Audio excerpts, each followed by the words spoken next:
Olá, amigo, amiga do nosso Fique Ligado, sempre com Eloy Pietá. Quintas-feiras sou eu, que dialogo, a gente conversa um pouco contigo sobre vários temas. E hoje o tema é um pouco, ou melhor, muito inquietante. Afinal, ouça apenas alguns dados que tenho aqui. Dados da agência do IBGE, de novembro de 2020. Então, temos aí o IBGE vai publicar uns dados novos. Mas 17% das mulheres adultas afirmaram ter bebido uma vez ou mais por semana em 2019, um aumento de 17%, comparado com 2013. Entre os homens, a variação passou de 36% para 37%. 26,4% da população adulta afirmaram ter bebido semanalmente em 2019.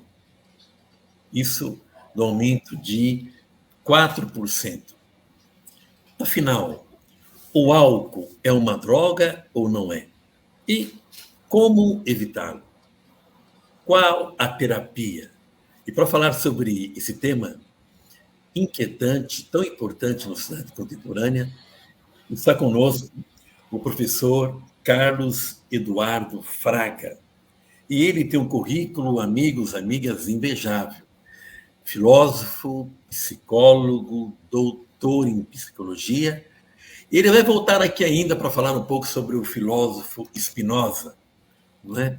Mas não hoje. Hoje ele está conosco para falar sobre alcoolismo e os grupos de alcoólicos anônimos. Professor Carlos, boa noite. Boa noite, Antônio Fiso, padre Antônio Fiso. Muito obrigado pelo convite. Queria agradecer o convite, agradecer a todos que estejam com a gente aqui, a todos as ouvintes e ouvintes que estão conosco hoje. Professor, e antes o que é mesmo, o que define uma pessoa alcoólatra? Mas antes do professor responder, eu quero avisar aí, você que está nos acompanhando, venha no chat, deixe sua pergunta, participe, e você pode rever esse diálogo do Fique Ligado de hoje sobre alcoolismo, aqui em Guarulhos, no canal 3 da NET e no canal 508 da Vivo, em Guarulhos. Professor, com a palavra. Obrigado. O álcool é uma droga. Eu vi você no início do programa falando. É uma droga legal, não é ilegal, mas é uma droga. É uma droga psicoativa. Ela atua no nosso sistema nervoso central. É uma droga depressora do sistema nervoso central. Então, ela causa um efeito. Ela causa um efeito na percepção das coisas, não é? Na percepção. É interessante, você estava falando do aumento aí, nos últimos dados do IBGE. É interessante notar que durante a pandemia também teve um grande aumento do uso de álcool e drogas também. Por quê? Porque é uma maneira... A gente sabe disso, né? Aparece nos filmes, assim, já é quase um clichê das novelas. A pessoa está triste, né? Perdeu um relacionamento amoroso, vai lá, toma um uísque. É uma maneira de relaxar frente às angústias, né, o medo, né, todo mundo com muito medo na pandemia. Então as pessoas bebem, às vezes para celebrar, porque relaxa também, a pessoa fica mais à vontade, cria uma espécie de lubrificante social. Então o álcool nele mesmo... Essa é boa, lubrificante social. De certa maneira, mas algumas pessoas vão apresentar problema nesse uso, que são os alcoólicos. Quer dizer, todas as sociedades, desde há muitos anos, né, desde as sociedades antigas, existe o uso do álcool. Né? No Egito, produzia cerveja lá no Egito. Né? Então, é muito, por exemplo, o álcool. Né? Agora, algumas pessoas isso que você me perguntou, né, vão ter problemas com esse uso. São as pessoas que têm alcoolismo, por exemplo, no caso do álcool. Por quê? Porque elas começam a usar esse produto, elas têm algum problema geralmente ligados à infância, problemas que podem ser também de ordem biológica, genéticos, né? Isso ainda não é completamente a porcentagem certa do que é genético, do que não é genético, ainda não está claramente colocada. Mas algumas pessoas, mais ou menos 12%, de 10 a 12% dessas pessoas, vão desenvolver um uso compulsivo, digamos assim. Porque, digamos assim, se a pessoa tem algum problema, algum trauma, alguma dificuldade, ela pode começar a depender do álcool, percebe? Para lidar com aqueles problemas. Poderia ser de outras maneiras, poderia desenvolver uma neurose, poderia desenvolver uma agressividade intensa, podia desenvolver até um problema mais grave, mental. Mas não, a solução, entre aspas, para o problema é se anestesiar, porque o álcool causa uma espécie de anestesia. A pessoa esquece dos problemas, né? E no momento que bebe álcool. Então, algumas pessoas vão se tornar dependentes desse álcool. E aí são os alcoólicos. Agora, quando é que eu percebo que eu estou dependente desse lubrificante social? Gostei dessa definição, né? Vai numa festinha, é como todo lubrificante. Vai no almoço, tem que começar com uma bebidinha. Vai sair do trabalho, para no boteco, antes de ir para casa, toma uma ou duas ou três. Quando é que a pessoa, se é que ela consegue perceber que já está no grau de dependência? 2 pontos que você colocou, bem interessante. Primeiro, já adianto que é difícil. O alcoólico geralmente demora muito tempo a perceber que é alcoólico. É uma doença da negação. É interessante, então é difícil. Mas como é que a gente pode perceber? Começa a surgir, e isso é interessante, começa a surgir alguns indícios. O primeiro logo, assim, que é muito claro, isso inclusive Alcoólicos Anônimos. Alcoólicos Anônimos tem 10 perguntinhas que ele tem lá, que ele faz para as pessoas, que são muito úteis, assim, para quem frequenta, que aquelas 10 perguntas, assim, faz uma espécie de estatística para ver, né?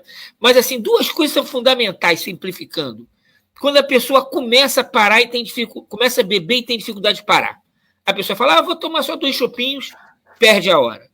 Esse é o primeiro ponto. Assim, a pessoa diz, não, vou tomar só 3.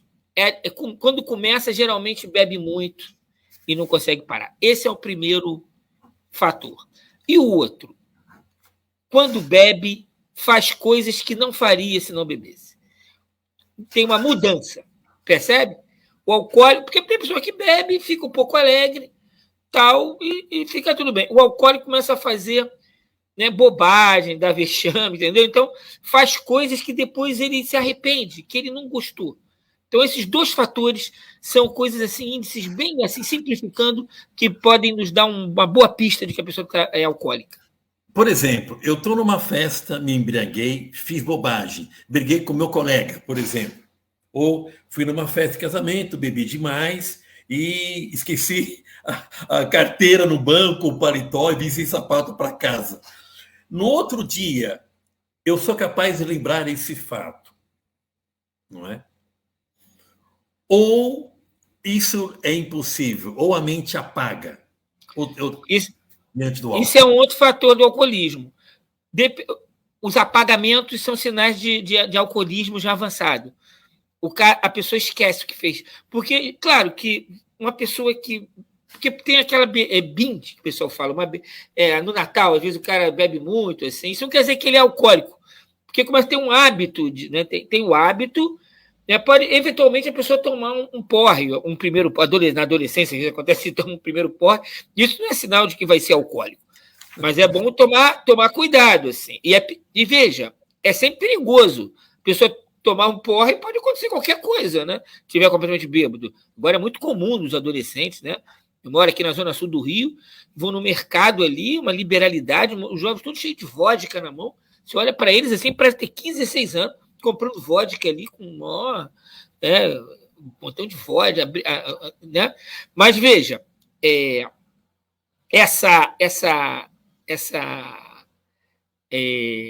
esse apagamento que você falou, ele já é sinal, um apagamento constante já é sinal de um alcoolismo avançado. Agora, se a pessoa tiver tido não está acostumada a beber muita coisa, também pode esquecer. Mas o alcoólico, um dos sinais de que a pessoa está ficando alcoólico são esses apagamentos constantes. A pessoa tem que te contar o que você fez, porque começa a alterar a memória ali, o hipocampo, a pessoa começa a ter esse tipo de atitude. Professor, eu tenho aqui um dado interessante, quer ver?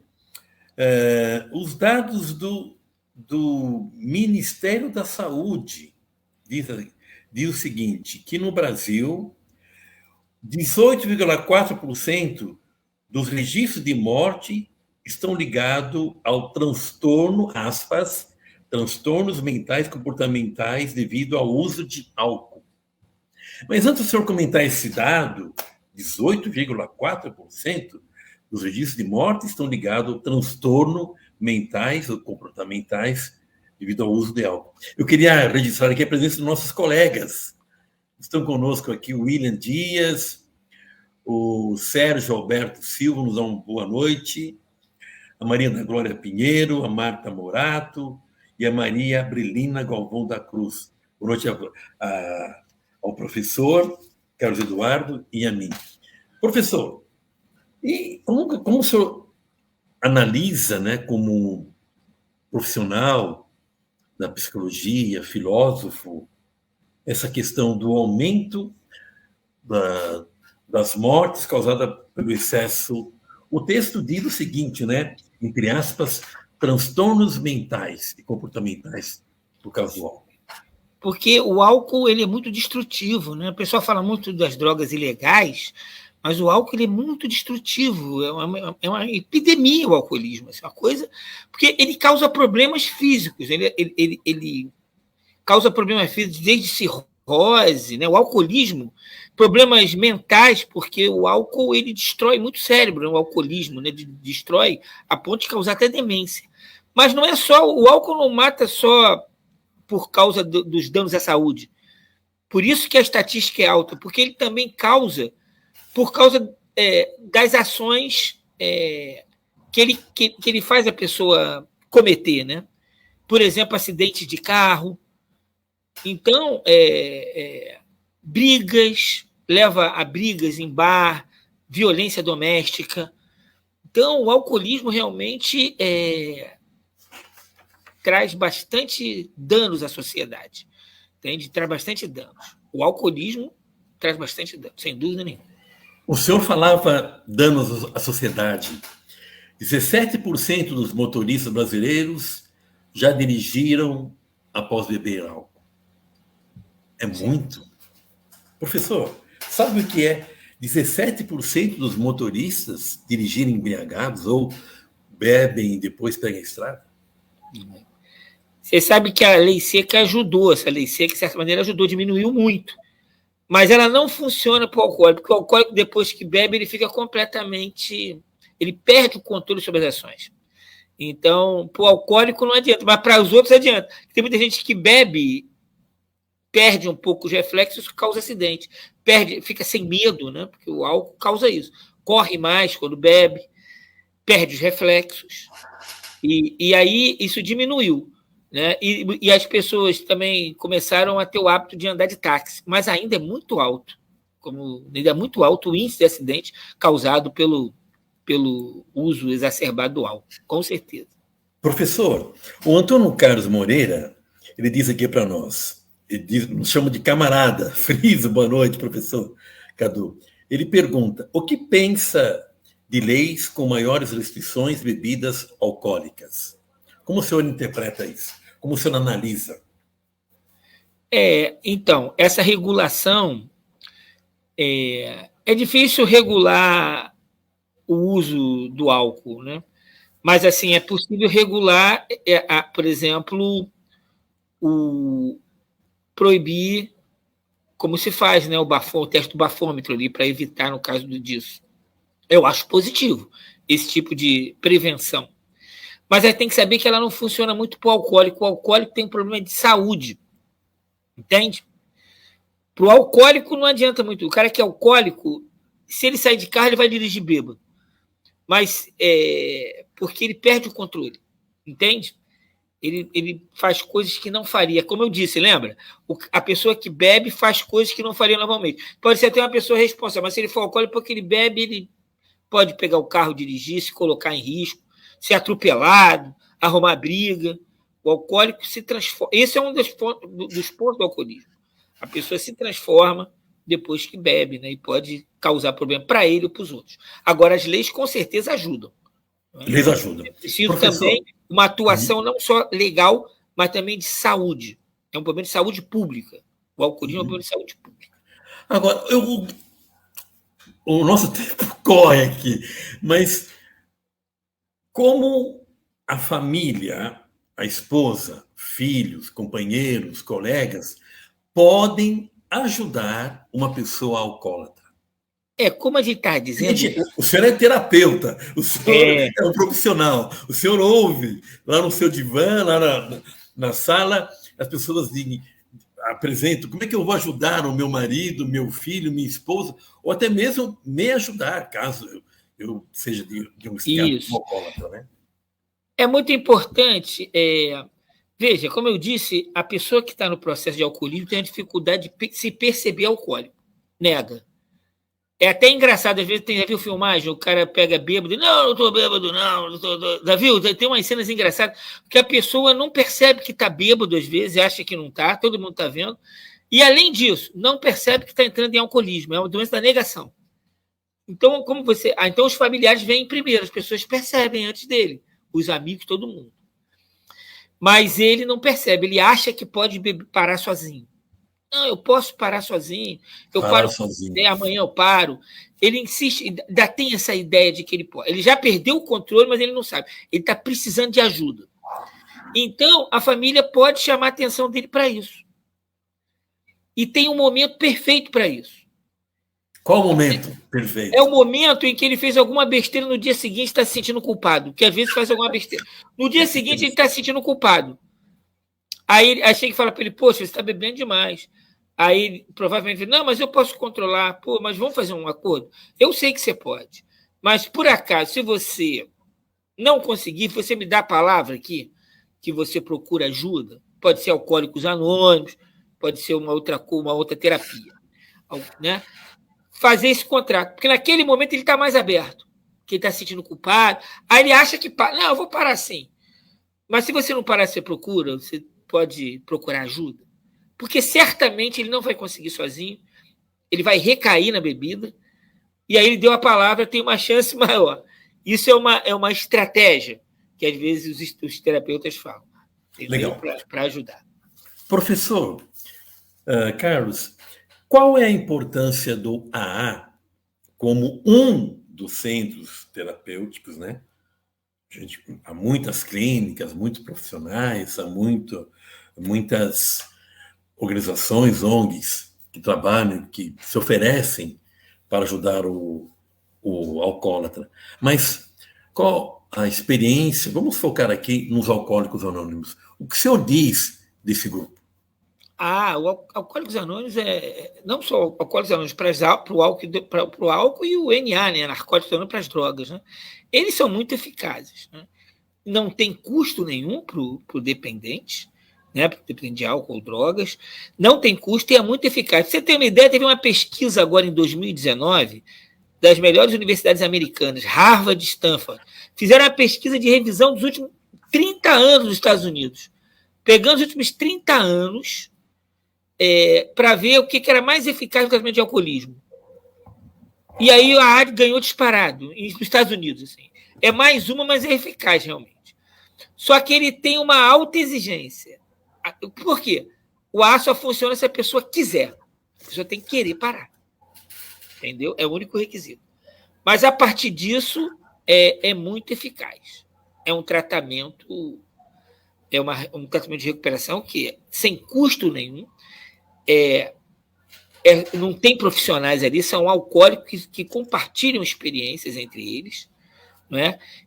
Pela identificação, fazendo partilhas, né? E isso pode ajudar desde que a pessoa queira, a pessoa tem que querer. ir lá, querer, chegar à conclusão de que não quer beber mais, que o único requisito para ser membro é o desejo de parar de beber, não precisa pagar nada, entende? Tem uma forte... Se a pessoa quiser realmente e se engajar naquilo ali, pode realmente sair tratar desse problema do alcoolismo. Professor, eu conheço como padre há quase 40 anos muitos grupos de alcoólicos anônimos nas comunidades, não é? Eu sempre trabalhei na periferia da cidade, estou aqui em Guarulhos, na periferia, e sempre colado à igreja tem um salão. O que eu percebo é que muitos passam pelo grupo e deixam de beber, muitos, e não voltam a frequentar o grupo. Percebe? Ele é alcoólatra, teve ajuda do AA, mas não voltou. Por quê? Faço a pergunta porque o estímulo é muito importante para o grupo, não é? Como o senhor Nilo falou, não tem um profissional que vai te aconselhar. Você vai conversar com os amigos, com os colegas, né? O problema do alcoolismo é isso, a pessoa acha que ela controla sozinha. Ela não entendeu bem a programação. Então, veja, o alcoolismo é uma coisa difícil de se tratar. Para você ver, o senhor percebeu o quanto alguns não conseguem ficar em AA. Os outros tratamentos são menos eficazes ainda. O AA é o mais eficaz, para você ter uma ideia. Quer dizer, o alcoolismo é a pessoa tem que querer realmente. O que acontece? Por que acontece isso? Porque a pessoa vai para Alcoólicos Anônimos, aí vai ali e acha que já entendeu tudo. Já sabe, e que não precisa mais. Aí, quando sai de Alcoólicos Anônimos, recai. Porque o alcoolismo é justamente essa impotência perante o álcool. Eu preciso estar frequentando. Eu tenho que entender só uma coisa, que eu sou impotente perante o álcool. Que eu tenho uma dependência do álcool, que eu preciso estar frequentando. É como aquele cara que tem problema de pressão, que tem que tomar o remedinho todo dia da pressão. O cara tem que continuar frequentando a AA. Enquanto ele estiver ali, os que entendem isso, conseguem. Mas alguns não entendem isso. E aí acham que já entenderam e se afastam do grupo. Esses que se afastam do grupo, não vou dizer todos, mas muitos deles, a maioria deles, recaem no alcoolismo. Agora, se seguir a programação, isso que é importante dizer, se seguir a programação direitinho, frequentando, a eficácia é grande. Agora, nem todos conseguem. Muitos chegam e não conseguem realmente. Que bonito. Bonito isso. Muito bonito. Muito bonito. Eu desejo sair, eu tenho consciência da dependência, procuro AA e persevero. Não é? Eu acho muito forte. Pare de beber. Por hoje, não. Por hoje, não. E é claro que muita coisa eu não posso dizer aqui, nenhum, mas eu gosto muito quando eu vejo lá, já estou há 3 meses, não é? Um dia e 2 horas sem beber. Eu estou há 1 ano, não é? Há 1.397 dias sem beber. E aí ele começa com ajudar o outro, né? Mostrar que é possível. Querer. Mas o AA tem pouca presença feminina. Como é que o senhor percebe isso? E as mulheres estão bebendo mais. É verdade. Sabe por que eu acho que isso acontece? Né? O AA não faz estatística, essa coisa. Tem um estigma muito grande da mulher alcoólica, né? Tem preconceito a mulher beber. Então, e ela não tem, e tem ações, a mulher tem mais. Eu acho que o grupo presencial, a mulher se sente um pouco constrangida de ir ali falar que é alcoólica, entende? Então tem isso. Então se expor ali. O senhor sabe que quando começaram os grupos presenciais, os grupos online, que também há a possibilidade de frequentar reunião online, as mulheres são quase metade de ingressos. Olha só, presencial. Então isso se confirma. 50, 40, veja, normalmente tem 10% de mulheres. E nos grupos online, pelo contrário, quase 50%. Entrou a mesma quantidade de homem e mulher. O que prova que o AA, né, que elas sentem vergonha de. Mas cada vez está diminuindo isso. Por exemplo, da zona sul do Rio, aqui que tem o poder aquisitivo mais alto um pouquinho e tal, tem muitas mulheres. Mas nos grupos assim, mais, sabe, assim, onde existe talvez um preconceito maior, não é questão... É mais isso do próprio...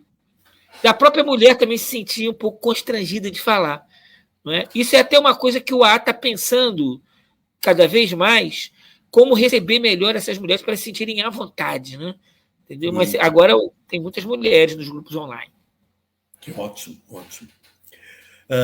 Um abraço da Marta Morato, da Joraci Alves da Silva. Gosto muito do senhor, do papo nosso aqui. Professor, o nosso tempo urge, corre. E para quem quiser seguir o professor, Carlos Eduardo Fraga, ele tem um Instagram, Cadu Fraga, Cadu C-A-D-U Fraga, Filosofia, no Instagram, tá bom? E tem lá um belíssimo de um programa que ele fez no Café Filosófico, muito bonito. Mas o senhor vai voltar aqui para falar sobre Spinoza, professor. Ah, sim. Mas antes da sua música, eu quero fazer uma pergunta. As crises econômicas, sociais, não é? Eu não sei, todos nós temos uma opção partidária, temos uma atuação política na sociedade, todos nós. Durante o último presidente, com discurso de violência, não é? Liberou geral, nada para os índios, nada para os pobres, nada para os negros, nada para as mulheres. Isso aumenta o consumo de álcool ou não? Como é que você percebe? Sim. A pandemia, no Brasil, um exemplo disso é a insegurança política. Estatística. Esse descaso que teve com a pandemia, né? Teve um descaso, né? E demorou a buscar vacina. Né? O Brasil ficou entre um dos países que ficaram muito mal aqui com a pandemia. Quando a vida fica muito difícil, é fácil apelar para esses paraísos artificiais. Né? Legal. É a fuga ou anestésico. A gente começa a beber mais. Mas nem todos viram alcoólicos. Só 12%. Mesmo nesses casos, só 12% do que bebem, porque é uma fragilidade, entendeu? É uma fragilidade psíquica que leva ao alcoolismo. Bonito. É uma fragilidade, é uma maneira, é a pessoa que... Porque o que acontece? E tem a ver com a música que vai ser colocada. Frente a uma realidade dura, alguns preferem, em vez de mudar a realidade, mudar a percepção da realidade. Entende? Legal, então, professor. eu opto por mudar, por fugir da realidade. E esses que optam por isso de maneira compulsiva, fugindo da realidade, não querendo olhar o real, esses são os alcoólicos. Professor, Carlos Eduardo Fraga, grato pela presença. E no Fique Ligado de hoje, conversamos sobre esse tema crucial.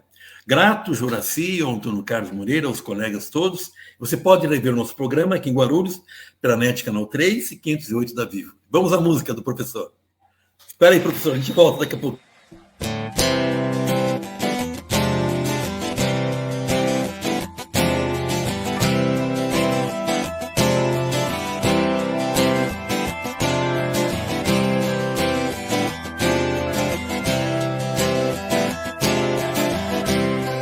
Eu não quero mais mentir, usar espinhos que só causam dor. Eu não enxergo mais o inferno que me atraiu. Dos cegos do castelo me despeço e vou a pé até encontrar um caminho, um lugar que eu sou.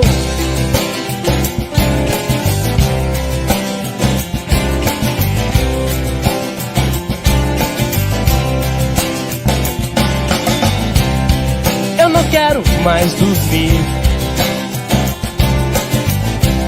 de olhos abertos me esquenta o sol. Eu não espero que um revólver venha explodir. na minha festa se anunciou. A fé devagar, foge o destino do azar que restou. E se você puder me olhar, se você quiser me achar, e se você